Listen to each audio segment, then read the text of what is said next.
Nor CET AIIMS में यदि nursing officer बनना चाहते हैं तो कौन कैंडिडेट्स अप्लाई कर सकते हैं, आपको क्या एजुकेशन क्वालिफिकेशन रिक्वायरमेंट है, साथ ही साथ आपको कौन से नर्सिंग काउंसिल से रजिस्ट्रेशन होना जरूरी है। तो दोस्तों इस वीडियो को मिस मत करिएगा यदि आप नर्सिंग ऑफिसर के लिए प्रिपरेशन कर रहे हैं और एम्स जैसे इंस्टीट्यूट में जॉब लेना चाहते हैं, क्योंकि मैं आपको डिटेल में बताने वाला हूं क्या क्राइटेरिया होता है। यदि आप फाइनल ईयर स्टूडेंट हैं तो भी इस वीडियो को देख लीजिएगा ताकि आपको एक आइडिया मिल जाएगा कि एम्स में जॉब लेना है तो आपको क्या चीजें चाहिए होगी, क्या एजुकेशन क्वालिफिकेशन चाहिए होगी, साथ ही साथ नर्सिंग काउंसिल कौन से नर्सिंग काउंसिल का रजिस्ट्रेशन लेना पड़ेगा। तो आइए स्टार्ट करते हैं।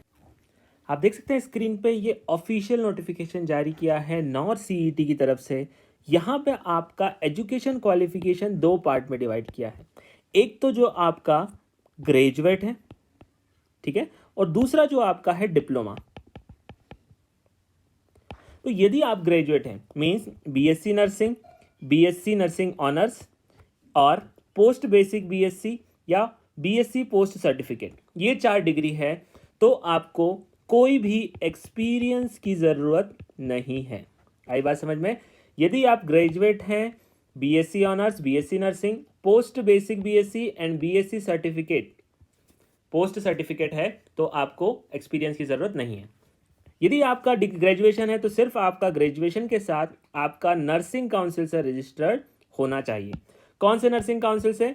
Any nursing council, any nursing council, चाहे आपका स्टेट मध्य प्रदेश, महाराष्ट्र, छत्तीसगढ़, राजस्थान, किसी भी नर्सिंग काउंसिल से रजिस्टर्ड हो या तो इंडियन नर्सिंग काउंसिल से आपका रजिस्ट्रेशन हो तो भी चलेगा। यहाँ पे कोई स्पेसिफिक स्टेट का नर्सिंग काउंसिल होना जरूरी नहीं है। आई बात समझ में?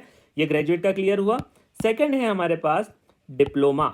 यदि आपने जीएनएम किया है, general nursing and midwifery from Indian nursing council recognise institute, तो आपको यहाँ पे 2 साल के एक्सपीरियंस की ज़रूरत होगी। मिनिमम 2 ईयर्स का एक्सपीरियंस चाहिए इन अ 50 बेडेड हॉस्पिटल।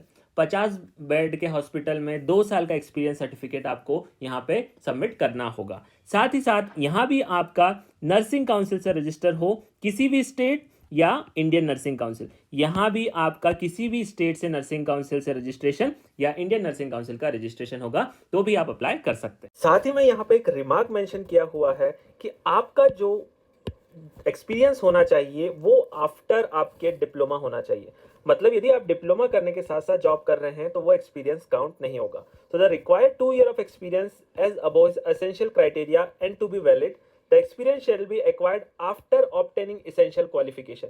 मतलब आपका जीएनएम कंप्लीट होने के बाद जो आपने जॉब किया है वो 2 ईयर्स का एक्सपीरियंस काउंट होगा। ठीक है, यदि आपने जीएनएम के साथ कुछ जॉब किया तो वो एक्सपीरियंस काउंट नहीं होगा। आई बात समझ में? तो ग्रेजुएट कैंडिडेट भी अप्लाई कर सकते हैं और डिप्लोमा कैंडिडेट भी अप्लाई कर सकते हैं, यहाँ कोई रेस्ट्रिक्शन नहीं है। मगर डिप्लोमा कैंडिडेट्स के लिए आपको एक्स्ट्रा एक्सपीरियंस की ज़रूरत होगी, ग्रेजुएट कैंडिडेट्स के लिए कोई भी एक्सपीरियंस की ज़रूरत नहीं होगी। तो ये था आपका एजुकेशन क्वालिफिकेशन। यदि आपके पास ये एजुकेशन क्वालिफिकेशन है तो आप नॉर सीईटी के लिए अप्लाई कर सकते हैं।